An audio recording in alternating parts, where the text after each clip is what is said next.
ሰላም ሕዋት ምሳኹም ዘለኹ ሓውኹም ኣለና ከምዚ ንሪኣ ዘለና ኣብዚ ቅድሜና ቮልክስዋገን ፖሎ ናይ 2011 ንሪኣ ኣለና ማለት እዩ።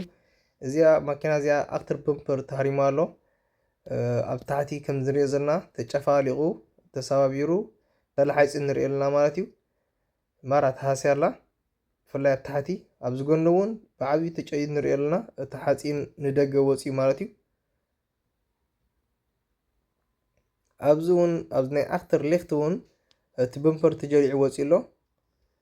ብገለገለ ከዓ ኣብቲ በምፐር ማለት እዩ ተላሓይፃ ኣላ ማለት እታ መኪና ከምዚ ሕጂ ንሪኦ ዘለና ከዓ እቲ በምፐር ምስ ኣውፀናዮ እታ መኪና ነዚኣ ትመስል። ኣብዚ ሕጂ እቲ በምፐር ኣግጢመላ ኣለኹ ማለት እዩ። እቲ ዝሰርሐ ኮይኑ ዳርጋ ሓድሽ ንበሎ ዳርጋ ሓድሽ እቲ በምፐር ግን ዝሰርሐ እዩ ምስ ናይ ኣክተራዊ ሴንሰር ማለት እዩ ዘለዎ ወላ ሓንቲ ልሕፃፅ የብሉ ህራም የብሉ ገለ የብሉ ማለት እዩ።